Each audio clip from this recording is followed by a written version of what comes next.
The protection of civilians is at the center of the United Nations peace and security agenda. Our peacekeepers and other personnel are increasingly being asked not only to keep armies at bay, but to protect people who are prey to militias and other combatants. We are saying no to impunity and say yes to accountability for those who commit crimes against humanity and other grave violations of human rights. The documentary you are about to see explains the roles and responsibilities of the peacekeepers, humanitarian personnel, human rights experts, and others who bring protection mandates to life in the world's conflict zones.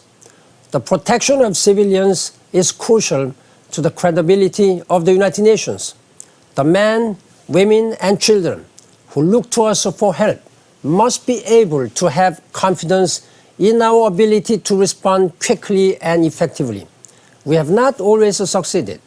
The tragedies in Rwanda and Srebrenica are etched forever on our minds. Today, we are determined to use every available tool to protect vulnerable populations. That requires resources, training, and new thinking. And it demands greater support from the Security Council, which formulates protection mandates. I hope this documentary will inspire you to do your part. Making a difference is our collective responsibility.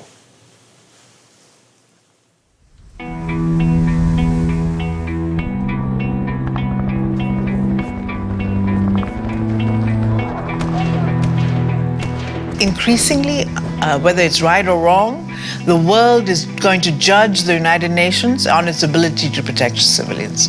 When a peacekeeping mission is deployed and there is trouble, they run. Now, where do they run to? The United Nations compound. Why? Because they expect protection. We're talking about millions of people who live in places in the world who, for no sort of fault of their own, are somehow caught up. It's about our responsibility to protect those people. And at the heart of this are children, women, men, families, communities. There are regimes all over the third world which do not really care about their citizens. They do not do enough, not just about protecting their basic rights, but even providing basic necessities for their citizens. So somebody needs to stand up for them. If you're not present, you can't protect. So it's very important that UN peace missions, and in particular peacekeeping, be present. And above all, to intervene when needed to help protect those who cannot protect themselves. Today it is not sort of two well-trained, well-disciplined, well-equipped armies on a battlefield fighting over territory. That's sort of a very old image of what a war is. Today it's often civilian wars in failed states with unruly rebel groups. That means we have to adapt to a new reality. It is a totally new kind of warfare. The primary target of terrorism, for example, are civilians. It's not a strategic path or a strategic strait in an ocean. It is not territory. It is civilians.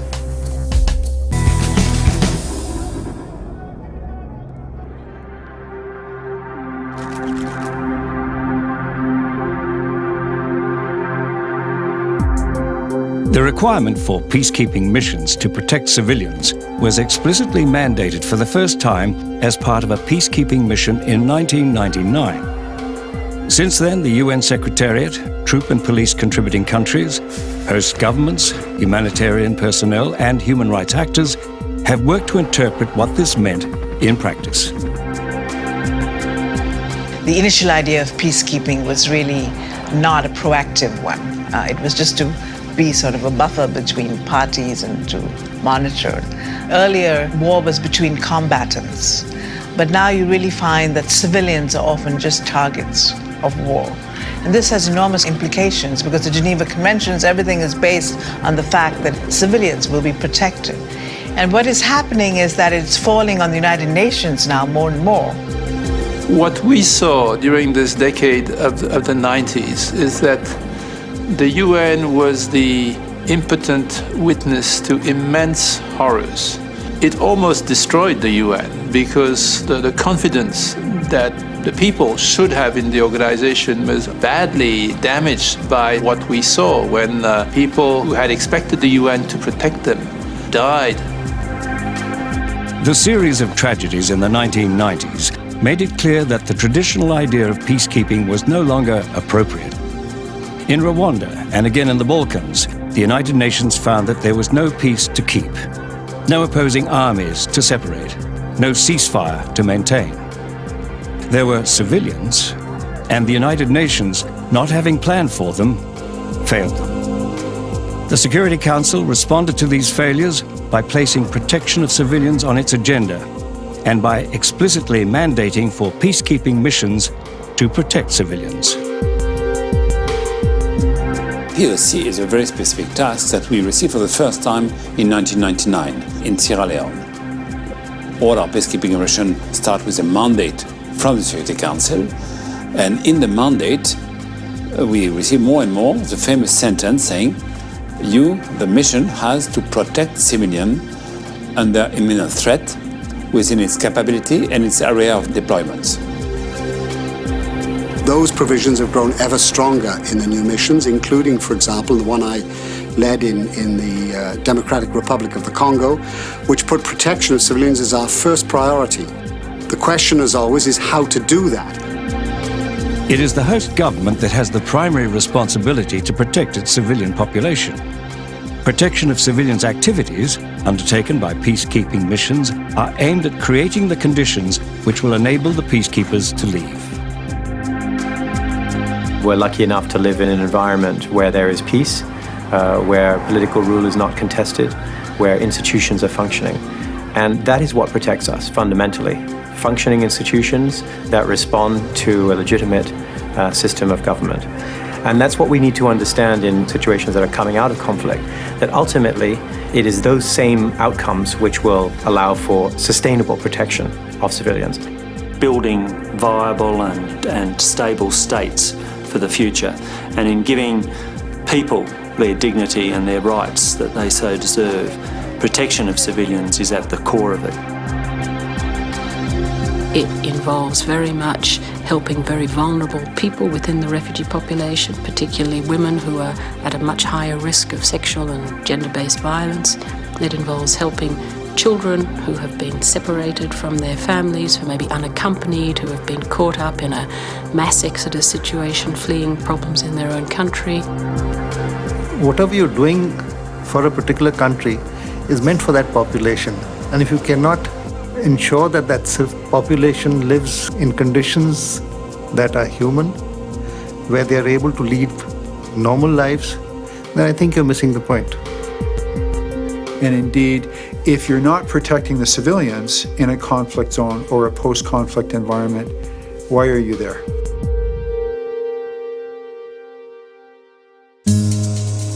There is no agreed definition of POC amongst organizations in the sector.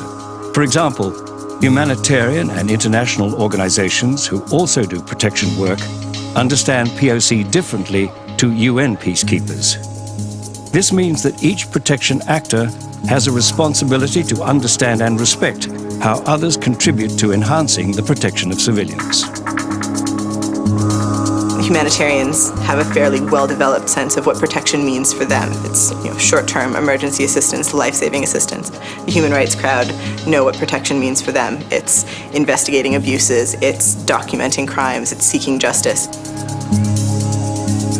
Because peacekeepers also require a clear understanding of their roles and responsibilities when it comes to the protection of civilians, an operational concept on POC, based on experience and lessons learned in the field, has been recently developed.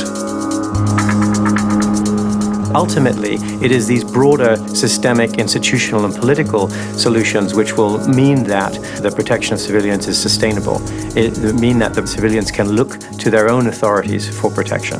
And that's why I think one has to always remember when one looks at peacekeeping situations, we can't lose track of the fact that a longer-term sustainable peace needs to be found. And that's why when we talk in peacekeeping about protection of civilians, we talk about it as having these three tiers. One is the protection through political process. Everything that we do is, in fact, directly towards having a better political process to make peace more sustainable. And within that, protection is a very important part. So the second tier is the protection from physical violence. And that actually is just not in a reactive way trying to protect, but it means also prevention. It also means deterrence. The third tier is what we call creating or establishing a protective environment. And this goes to, capacity building of local forces, such as the police force in the local society.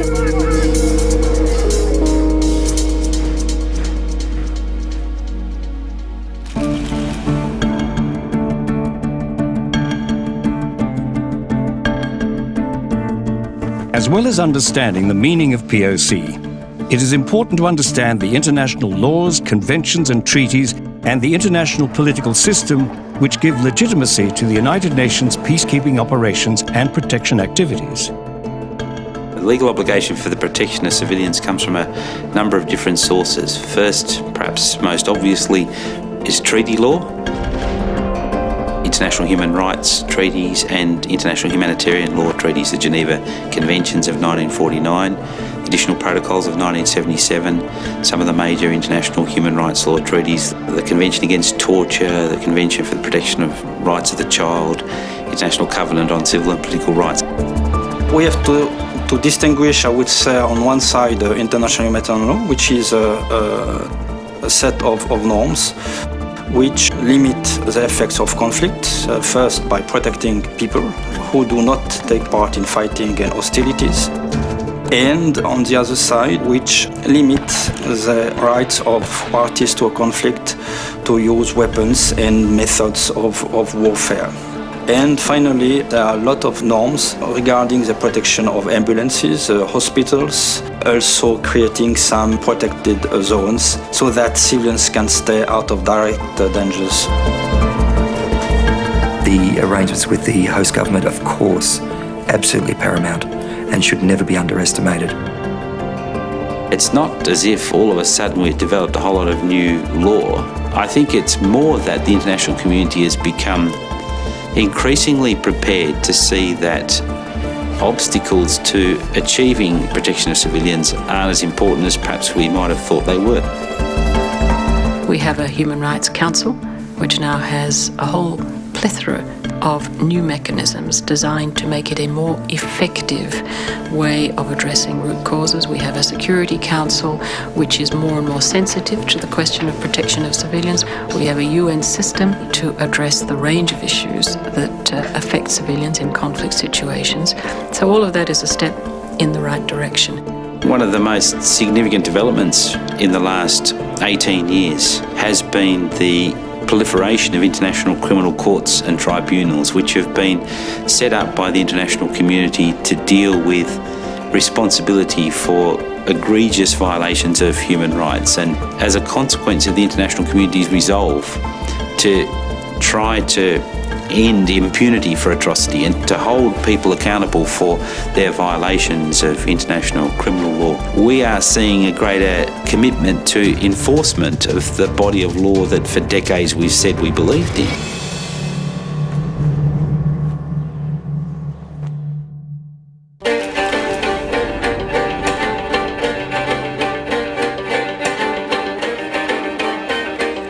The deployment of UN peacekeepers is always a response to a crisis.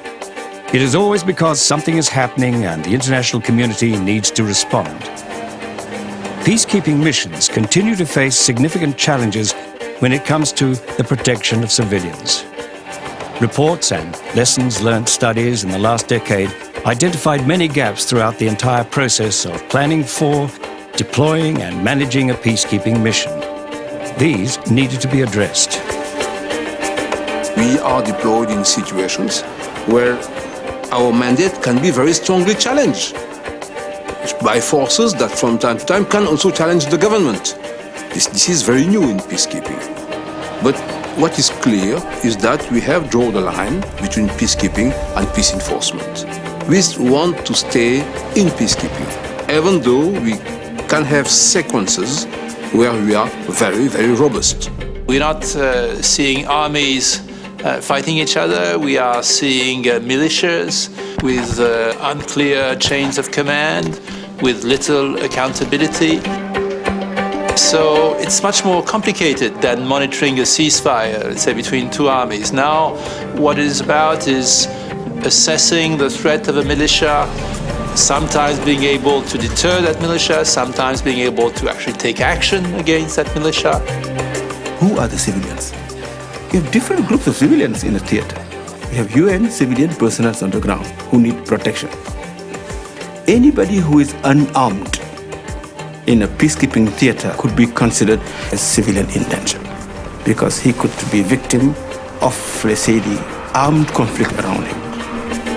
And the requirements for each group is different. The reason that POC is so challenging is because it's not a task you can just give to one entity and say, go and protect civilians, because there's so many actors involved in it. The most important actors, by the way, and the ones that are most forgotten in this, are the communities themselves. If communities are not involved, then it doesn't matter what a peacekeeping mission does, they won't be leaving a lasting peace. The type of conflict situations that we're going into to protect the civilian population are becoming more extreme. And the traditional concept of a non-partisan, neutral peace support operation, I'm not sure that they hold entirely anymore. The government is an actor in the conflict, and they're the ones guiding, for example, where UN peacekeepers can work. So one of the things that we're always pushing for is that if it's a UN peacekeeping mission, should keep promoting access everywhere and not sit back and allow the government just to dictate.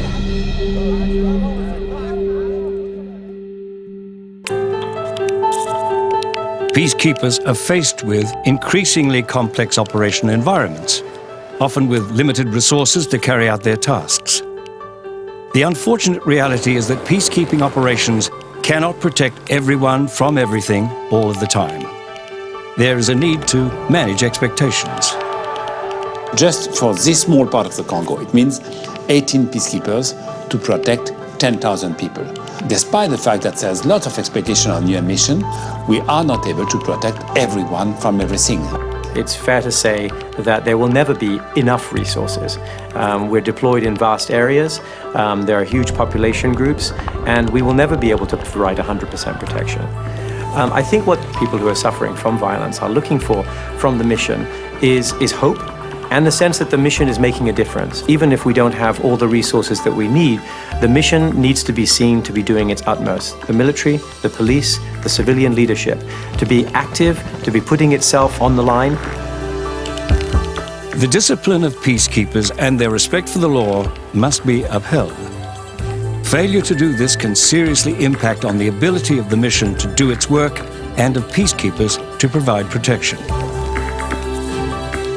Each contingent of a peace contributing country to a peace mission is bound by its national military law. For the legal obligations prohibiting sexual abuse and exploitation, for example, are a really important part of this obligation.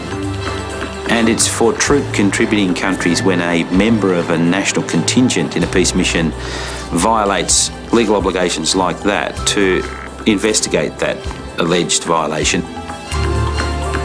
Even one case of a peacekeeper abusing a woman somewhere destroys a lot of the credibility of the whole international community. In their efforts to protect civilians, uniformed components of peacekeeping missions perform an important role in enabling other actors to carry out their protection tasks. They often create a safe and secure environment, which allows other actors to deliver important humanitarian assistance. However, close coordination can give rise to tensions, given that humanitarian actors sometimes feel that perceptions of their neutrality might be compromised by close affiliation with the mission's military component. Very often, what puts people's lives at stake and very often at high risk is the lack of things like medication, food.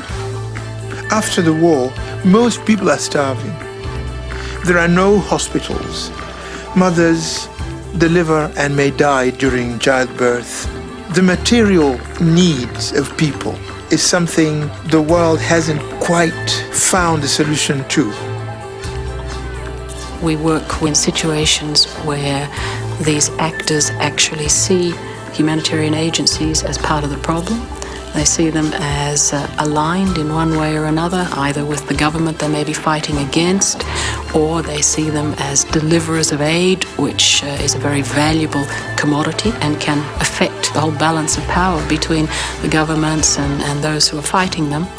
So we become inevitably seen to be party principles of one sort or another. It's extremely important that when we speak of protection, not everybody tries to do the same thing. Yes, there are lessons learned, but let's not all kind of jump to trying to have the same methodology. This will not be to the benefit of the population.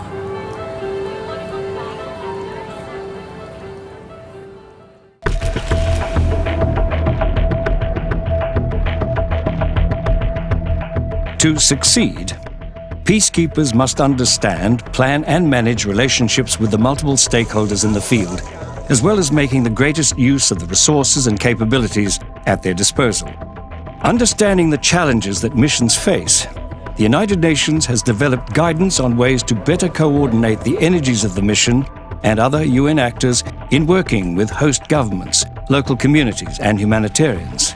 It all starts with a thorough understanding of the dangers faced by the civilian population and achieving greater clarity on the role of others in the field. Best practices from the field have all indicated that the most effective way to protect civilians is to make sure that all actions within a peacekeeping operation are being done under a political strategy. And that's very important when you have to maintain the strategic consent of the host state government.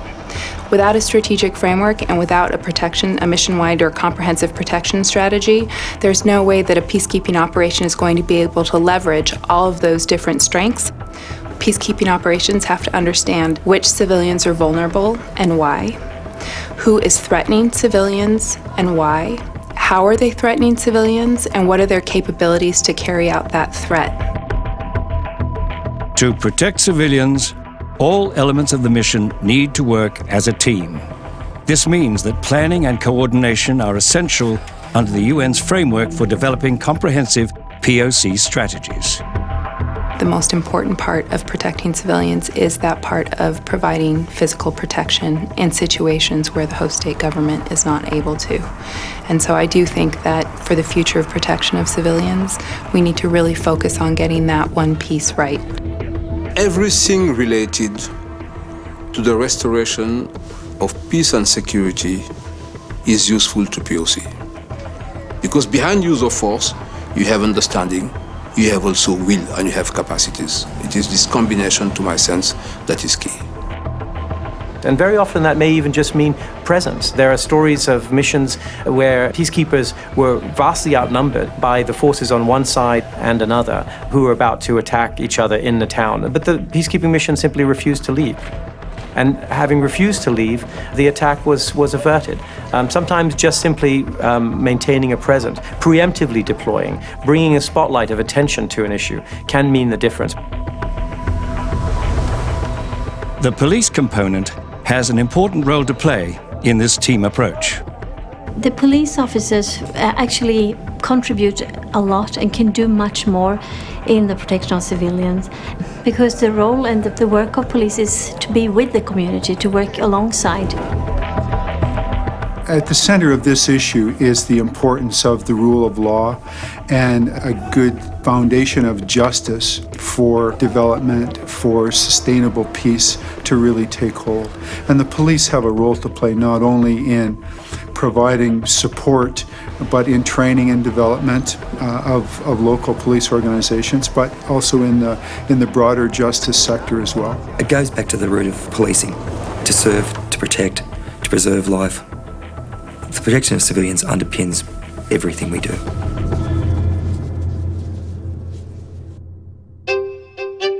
UN civilians working in the mission need to be part of the development of the mission's comprehensive POC strategy. They are key to supporting the peace process and helping to re-establish the rule of law and human security, which is vital if people are to get back to their lives and be free from constant fear and harassment. You need to actually understand the local laws. You need to actually know that we have functional institutions of the criminal justice, so that when we are able to arrest people and we take them to the courts will function as we expected. And then when these people are sentenced, the correctional institutions are also ready to accept and then, keep these people in custody. Linking the peacekeeping mission with the other UN agencies and humanitarians, and understanding and respecting each other's roles and responsibilities in protection of civilians is key. One of the ways the UN does this is through the cluster system. The cluster system is the system which has been put in place by the United Nations to improve coordination between UN agencies who are involved in helping with the humanitarian effort. The complementarity between actors is an essential component to a good protection response. UNHCR, with its partners, conduct assessments. Which consists of over 60 NGOs, mostly local NGOs, working in the community, reporting to UNHCR and Protection Cluster. And we share this information with other key interlocutors and sometimes, obviously, peacekeepers, in the expectation that we can seek complementary responses and ensure that planned responses and activities go towards the better protection of persons. Some international humanitarian organizations have limits on the information that can be shared with peacekeepers. For example, the International Committee of the Red Cross. This is mainly to develop trust with everybody. In its interaction with other actors, ICRC has always some reserve with regard, for example, situation or violations on the ground. It's not that we don't trust peacekeepers, for example, but we need to continue to be seen as independent and neutral by all involved. Talking to and building an understanding with the local community will strengthen protection. When peacekeepers come into a particular country, there is an expectation from the community that they will be protected. And communities have incredibly high expectations of peacekeepers, often quite unrealistic expectations. Unless the peacekeepers are able to talk to the communities and explain what they can do and what they can't do, then these unmet expectations can lead to resentment. Ya kazi ile presence yao kwanza huko Mkongo inatosha, lakini wapoe zaidi waongee na watu kuna magharibi hivi wanaenda watembea na watu, wanaongea na watu, wanasikia nini, wanajua mawazo ya watu, wanasikia habari ya watu, pale MONUSCO inaweza reachilia. So that communication is incredibly important for good community relations and for a clarity of what the mission actually can achieve. The first thing is to understand the needs of the host nation, to listen. My father told me I have 2 ears and 1 mouth, I should do the math. I think we as an international community has to do exactly the same. Oro nyinyi kazi ni kulinda amani. Inafaa bakuwe na nani? Bakuwe napatia na muda ya kusimulia na banakuwa na haita ya batu hata mara pili mjuma au limoja. Bana yu wanapo shida ya bakaaji. Talk. Communicate with your civilian colleagues, communicate with the NGO family, communicate with the local population, listen to the village elderly, listen to the women in the committees in the villages. Listen, listen, listen, listen. It's nothing worse than have a person who has a radio with only one button on it and that's transmit.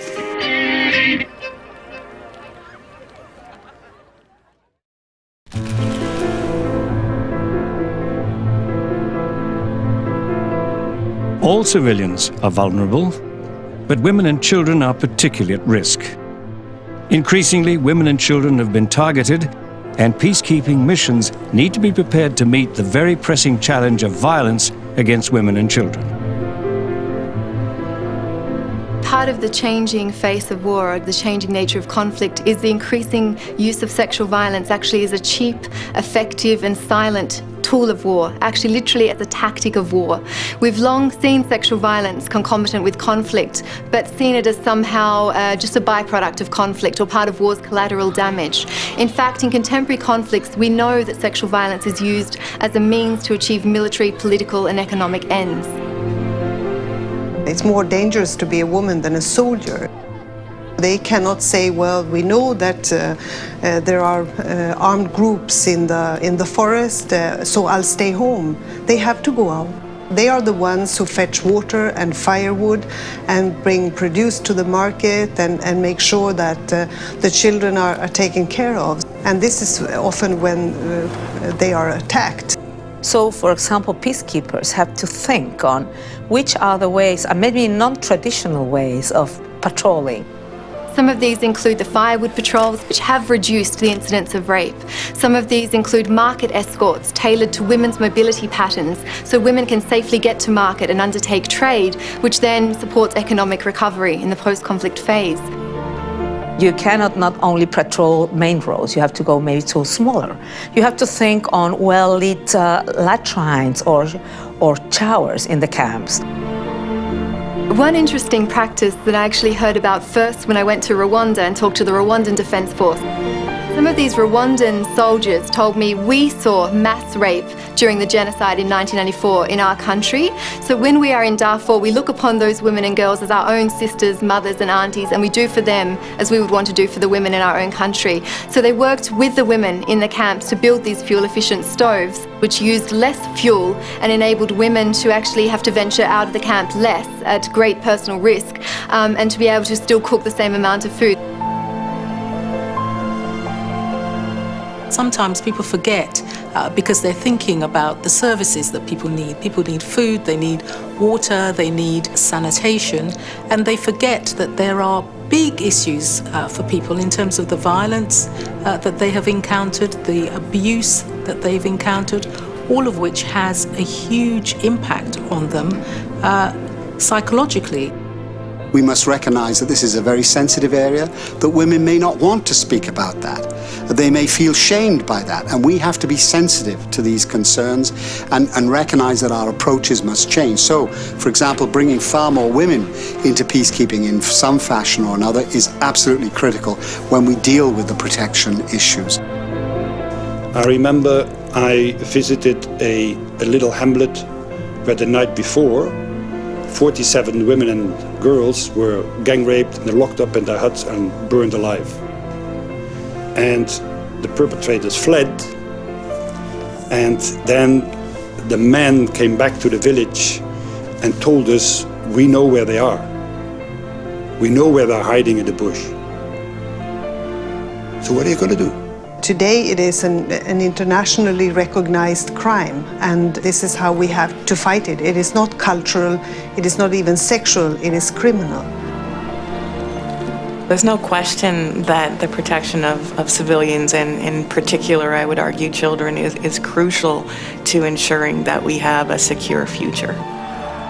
And let's just take the example of child soldiers, where you have a 10 or a 12 or a 14-year-old who's been enslaved in an army camp, reintegrating them into a community that, one, may not want them back, two, they may never have been integrated to begin with, and three, they may no longer be a child.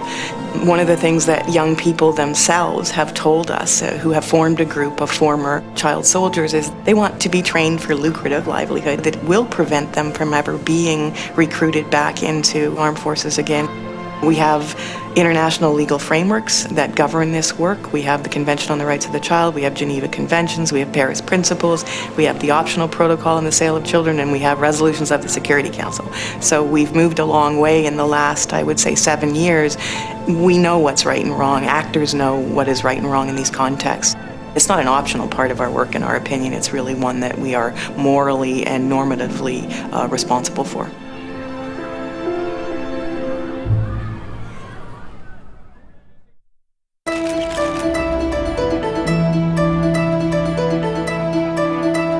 The UN has begun to develop new thinking about the protection of civilians on the basis of lessons learnt during peacekeeping operations.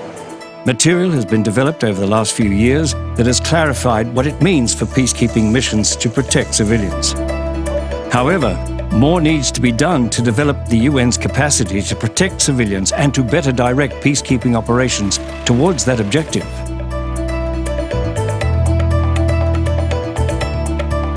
Has the world learned how to protect civilians in the face of this entirely new ideological warfare that is targeting civilians? No. It needs political creativity, thoughtfulness, and practical ways of protecting civilians. Peacekeepers are faced with tough decisions when it comes to the protection of civilians, and they need clarity regarding their roles and responsibilities in the field. Training based on lessons learnt is now being rolled out to support peacekeepers, both pre-deployment and in mission. This training helps build a shared understanding of protection. I guess it really comes to ensuring that all people engaged in providing assistance in an emergency situation have a shared understanding of the concept of protection of civilians and understanding their role in it. So I think we go back to the issue of training. It is key, because soldiers will always behave on the ground the way they have been trained. There's general training, but there's also very specific mission training, because a mission in Darfur or a mission in Liberia or a mission in Haiti is different from a mission in Congo. In addition to training, many innovative practices have developed over the last decade. Some successes have been achieved through the willingness of peacekeepers to do their utmost. There are so many horror stories, and the horror stories really make the headlines. But it's important to also be attuned to some of the success stories, albeit modest. Some of these success stories really show that protection and prevention is possible. Protection really is dependent entirely on the situation on the ground. The type of protection work that you're doing in Darfur is different to the type of protection work that you're doing in the Eastern Democratic Republic of the Congo, and is again different to the protection work that you're doing in Somalia. If you look, for example, at the protection work that was done by our mission in Darfur, it was only through an understanding of the seasonal migration routes that our forces were able to provide the right type of protection at the right time. We were not expanding resources protecting routes during the non-migration seasons, but we were able then to assist during the migration seasons. So it's that type of innovation which is key and which is entirely context dependent. When POC is in play, the question we should ask is, yes, they are protected because we are here. What will happen when we leave? The UN one day will fold its umbrella and get out of the country, and the protection of civilians would have to continue. It is the responsibility of the host state to provide protection for its citizens. The last decade has seen a clear improvement in the tools available for the implementation of protection of civilian mandates. Tools have included development of training materials and frameworks to guide missions in the development of comprehensive mission strategies. But more needs to be done to address the challenges that lie ahead. Peacekeepers and other UN actors on the ground have demonstrated their determination to develop new and innovative practices to respond to these challenges.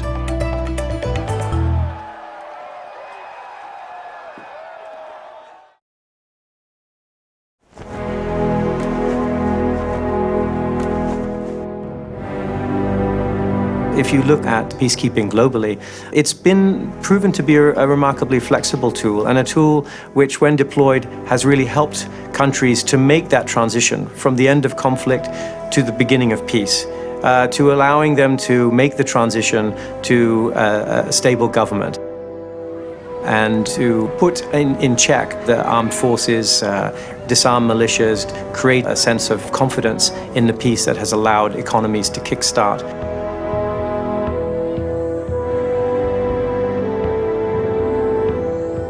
I think, sometimes we get fixated on the resolutions from the Security Council, the reports, the meetings, the conferences, but obviously the real measure of success is that civilians feel safer in their day-to-day lives.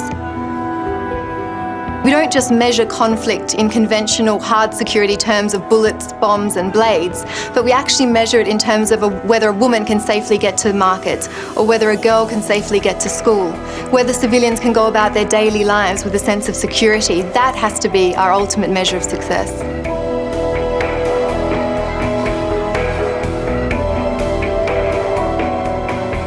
Cannot say more than what has already been said on protection of civilians.